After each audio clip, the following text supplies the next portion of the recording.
Good morning students. आज का जो हमारा टॉपिक है ideal and non ideal solution का है।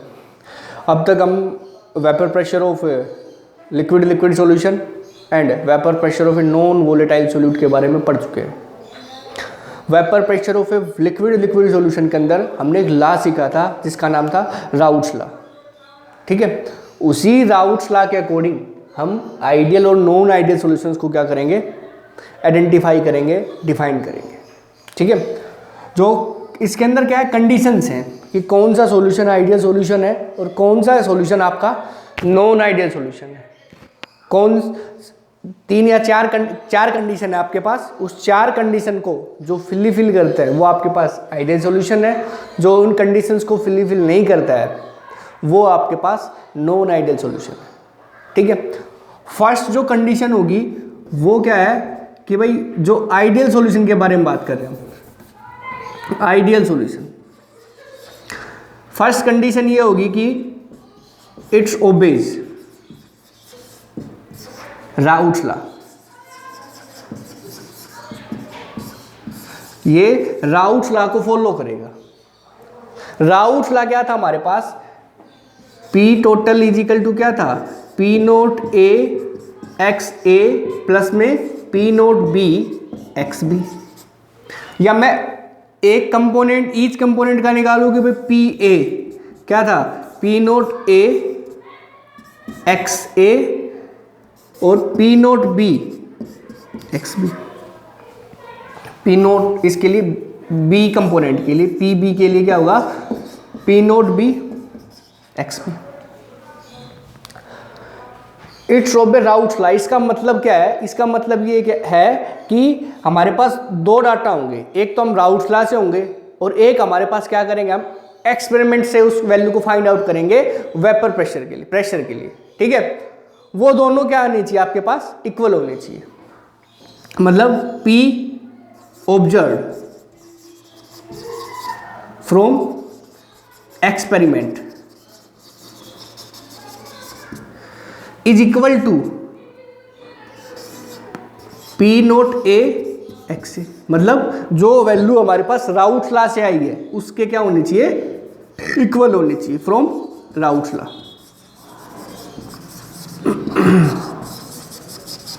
यदि आपके पास एक्सपेरिमेंटली वैल्यू 50 एटमॉस्फेरिक प्रेशर आ रही है तो ये जो राउट लॉ से निकलेगी वो भी कितने आने चाहिए आपके पास, 50 एटमॉस्फेरिक आनी चाहिए।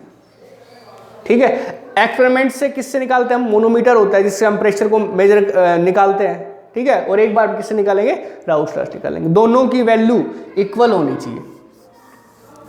ये जो कंडीशन है ये सारे जो सॉल्यूशन है उस पर अप्लाई होता है। ये तो एक कंपोनेंट के लिए हो गया, बी कंपोनेंट के लिए भी इक्वल होगा और जो पी टोटल होगा वो भी क्या होना चाहिए आपके पास, इक्वल होना चाहिए P note B x B. ठीक है, ये फर्स्ट कंडीशन है।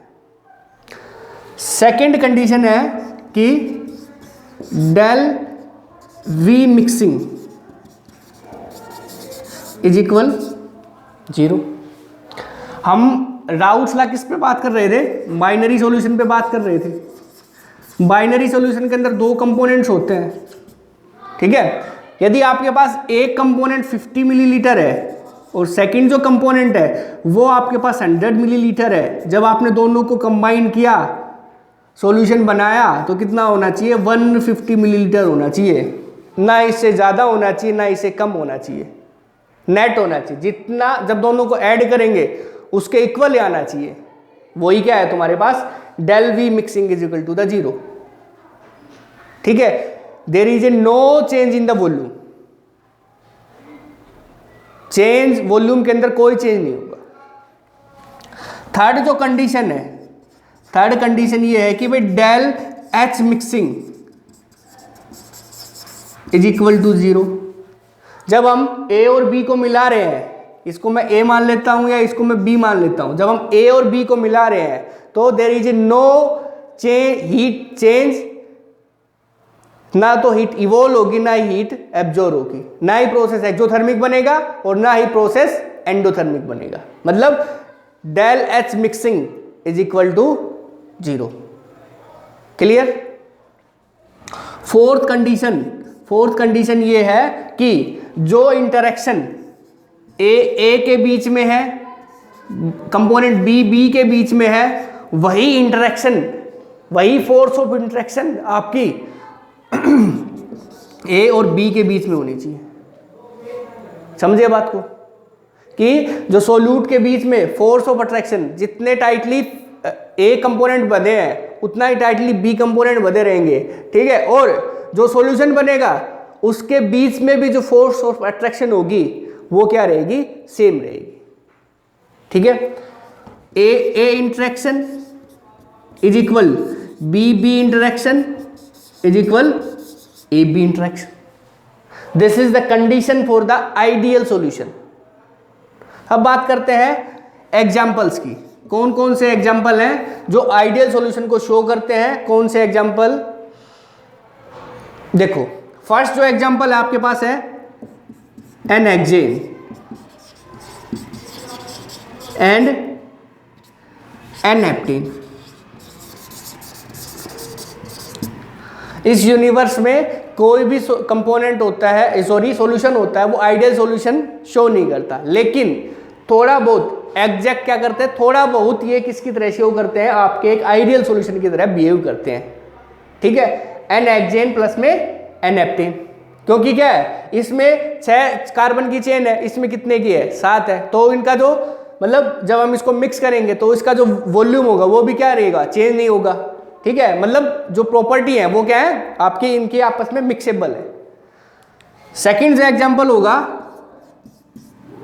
वो होगा आपके पास कि बेंजीन प्लस में टोल्यूइन।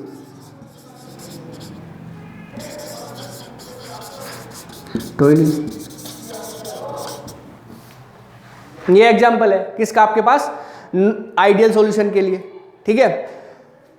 थर्ड जो एग्जांपल है ये क्या है? क्लोरोबेंजीन प्लस में ब्रोमोबेंजीन।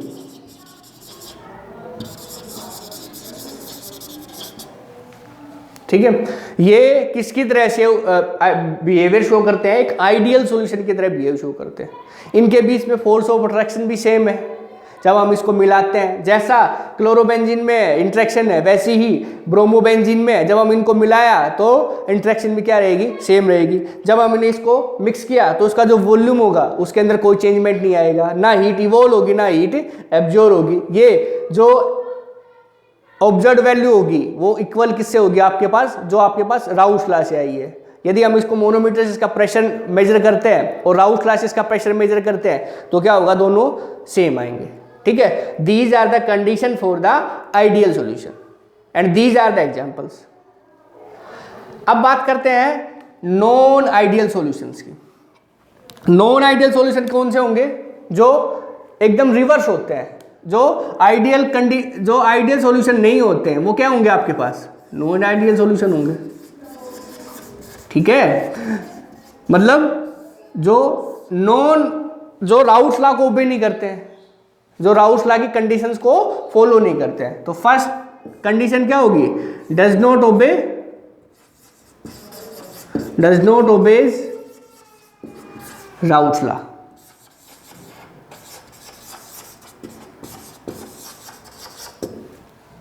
मतलब वही जो आपके पास ऑब्जर्व प्रेशर की वैल्यू थी वो इक्वल नहीं होगी। किसके इक्वल नहीं होगी? जो राउस लॉ से वैल्यू निकल के आती है उसके इक्वल नहीं होगी। मतलब P observe, total pressure observe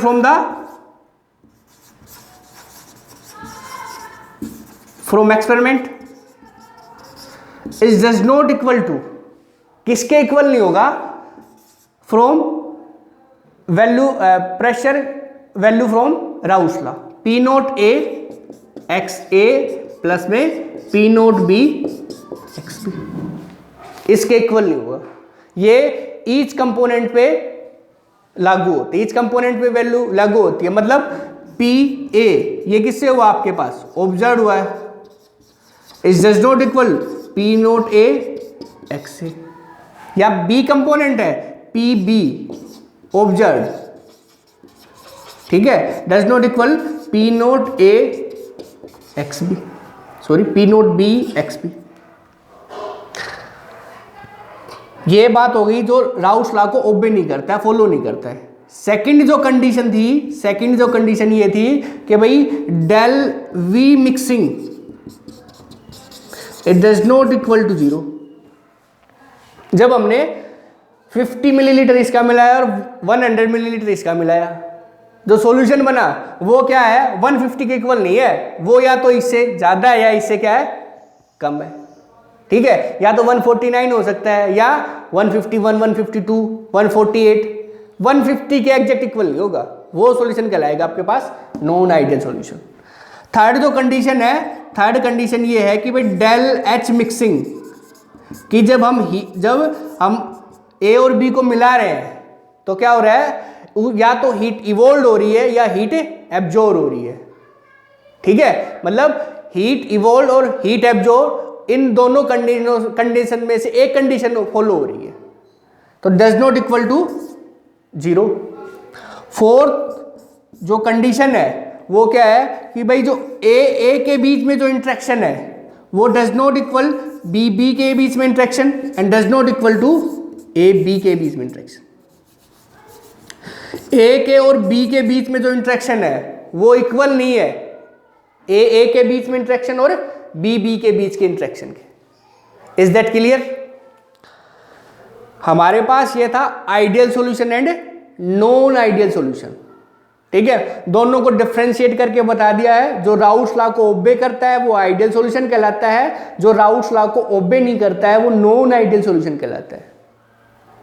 ठीक है, जिसके अंदर del H mixing is equal 0, ना तो हीट इवोल्व होती है ना हीट एब्जॉर्ब होती है, वो कहलाता है आपके पास आइडियल सॉल्यूशन। जिसके अंदर हीट इवोल्व होती है, हीट एब्जॉर्ब होती है, वो कहलाता है आपके पास नॉन आइडियल सॉल्यूशन या does not equal to the 0। Del V does not equal to the 0, वो आपके पास नॉन आइडियल सॉल्यूशन। अब ये जो नॉन आइडियल सॉल्यूशन है इसके भी दो पार्ट्स होते हैं, एक में वैल्यू कम होती है, एक में वैल्यू क्या होती है, ज्यादा होती है। One value has more and one value has less. मतलब क्या है यहां पे, डज नॉट इक्वल टू 0 है, ये जब 0 के इक्वल नहीं है मतलब ये क्या है, या तो ये 0 से बड़ा है या 0 से क्या है, कम है। ठीक है ना, तो उसी प्रकार से नॉन आइडियल सॉल्यूशन को हमने दो पार्ट्स में डिवाइड किया। Non ideal solution showing positive deviation from routes law and non ideal solution showing negative deviation from routes law.